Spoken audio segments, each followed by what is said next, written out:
Hello YouTube family, welcome to BikerDaadLife. Hope you all are doing good. I'm doing absolutely great. So we've got two dirty roadsters here, and yes, this is a mega comparison between the all new Royal Enfield Guerrilla 450 and compared to my all-time favorite, the Triumph Speed 400. So in this video, we are going to pitch both of these motorcycles, and I have rode both these motorcycles for fairly a pretty handsome time, and then I'm making this video.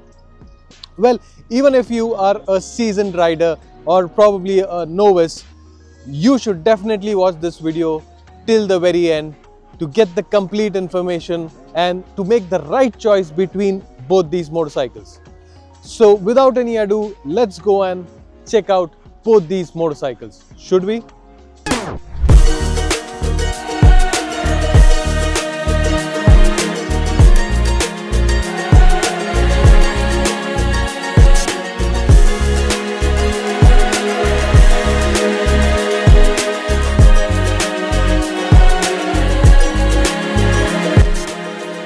So what is a roadster motorcycle? A roadster motorcycle is not a sports bike, it's not a tourer, but it's somewhere in between. So probably you would be taking your roadster to the office or going to the coffee shop probably with your girlfriend, or taking it for your occasional Sunday rides. Talking about the engine, firstly about both these motorcycles, both are liquid cooled.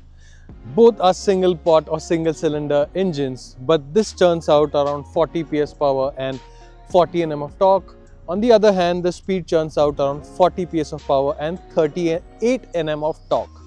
So talking about the power, I felt the Guerrilla somehow has a little bit of a catchy throttle. Initially, when you push it off the first and the second gear, somewhere the throttle is a little catchy and it is a little jerky, if I may say. On the other hand, the Speed is more composed and the power delivery is pretty linear in that sort. And talking about the vibrations, obviously the Speed 400 is more silent as compared to the Guerrilla here. Also, the Speed is more tactical, requiring less downshifts, which make it really accessible in city rides. But mind you, the Sherpa engine also doesn't stay back too much behind as compared to the Triumph, but definitely the Triumph is much more refined in that manner. Talking about the top speed of both these motorcycles, both would do around 160 km/h odd, and definitely due to the weight of the motorcycle, the Guerrilla here stays more stable at higher speeds as compared to the Triumph, which also does stay pretty steady, but stability wise I think Guerrilla is the way forward. Moving on to the brakes, well, you get a dual channel ABS pot with both these motorcycles, but there's one difference wherein the ABS with the Guerrilla is not switchable, but here with the Speed 400 you can switch it off. Probably if you take it out for soft roading you could do that, but that's not the case with the Guerrilla here.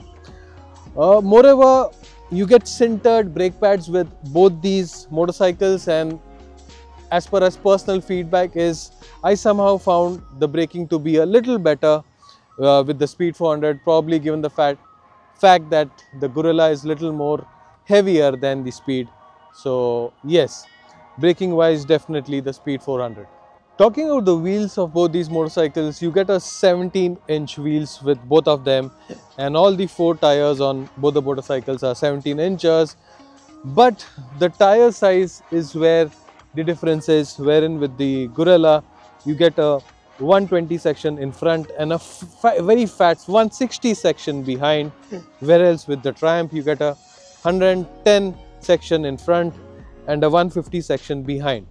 So somewhere down the line the stability or your corners would be better with the Guerrilla than the Speed, but the Speed, whatever I have rode, also is pretty good with its turns. Moreover, the tires obviously are tubeless with both the motorcycles, and you shouldn't have any issues with punctures as such. The Guerrilla gets block pattern tires, whereas the Speed gets normal conventional tires. I don't think the Guerrilla is going to do any kind of off-roading or soft-roading, but that's how the company has place the tires.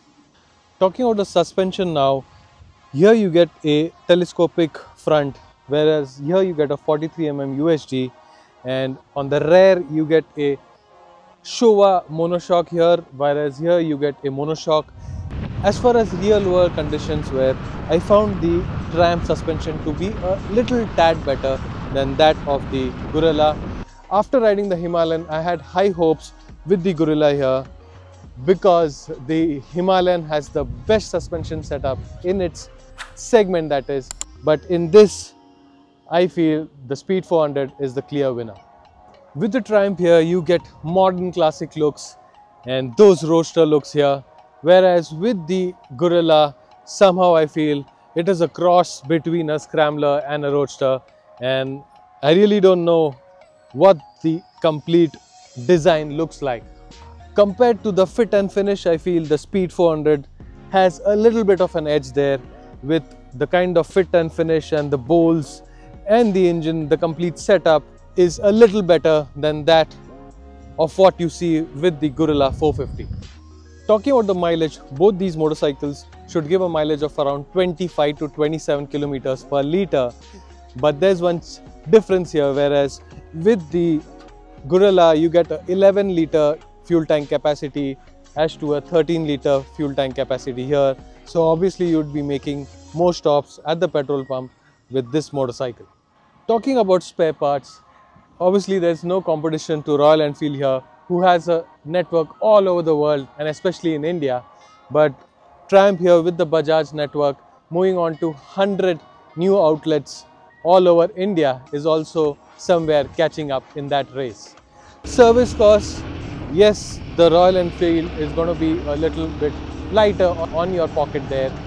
So if service and service cost is the main concern for you, then the Guerrilla is the way ahead. Talking about pillion comfort, I took a pillion on both the motorcycles, and surprisingly, to my surprise, the pillion preferred the seat with the Royal Enfield here. He found it more comfortable because size-wise, both the seats are of similar sizes, but with the suspension setup probably tuned to a better rear monoshock here with the Guerrilla. The Guerrilla is the way ahead if you need to take a pillion along. The Speed has a seat height of 790 mm and the Guerrilla here has a seat height of 780 mm. So not much of a difference. Even if you all are around 5'5", 5'6", I think you all can easily ride both these motorcycles. The Speed is lighter by around 10 kgs than the Guerrilla, and definitely once you get onto the motorcycle, you definitely feel that lightweight in the Triumph. When it comes to ground clearance, the ground clearance is similar with both the motorcycles. It's around 170 mm with both of them. And I haven't had any issues with ground clearance with either of the motorcycles. The riding stance with the Speed 400 is definitely more aggressive than that of the Guerrilla, which has a more upright position. And talking about foot pegs, I would say the Triumph foot pegs and the Guerrilla's foot pegs are pretty much of the similar kind of angle. Also, when you're riding the Guerrilla, you have a more big bike kind of a feel as compared to the Triumph, whereas Triumph is more compact, and somehow I felt the Guerrilla was a little front heavy as compared to the Triumph. Talking about the tech now, if you see the Guerrilla, it gets a fully digital TFT display there, and the Speed gets a semi-digital instrument cluster.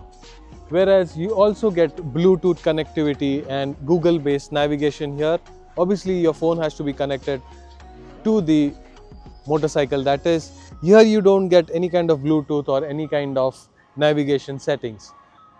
Plus, both these motorcycles get a slipper clutch, and the clutch is pretty decent with both these motorcycles. There's one major difference here, wherein with the Guerrilla you get two riding modes, one economy and the other one is performance. So if you are looking out for saving some money with the economy mode, then this is the way to go. Whereas the Triumph doesn't get any kind of riding modes and it's just one riding mode there. The Triumph gets traction control, whereas the Guerrilla doesn't. The ride-by-wire of the Guerrilla is a little glitchy as compared to that of the Speed. Price is where things get really interesting, where the on-road Mumbai price of the Guerrilla is 3,06,000 as compared to the 2,95,000 of the Speed. So what do you guys think? Does the Guerrilla demand a 10,000 premium over the Speed? And would you guys spend that 10,000 extra to buy the Guerrilla over the Speed? Let me know in the comment section, what would you do? So does the Guerrilla 450 dethrone my favorite motorcycle, that is the Triumph Speed 400? Well, not today. I've tried to cover most of the points with respect to these motorcycles. If there's anything you feel I have missed out, let me know in the comment section. I would try my best to answer most of your questions. Do follow me on Instagram. That's the place where all the action is. Plus also subscribe here, because that's a little bit of motivation that I get to make such kind of videos for all of you guys. Yes, if you like the video, do share it with all your friends. So signing off from BikerDaadLife, do take care of yourself and your families. See you.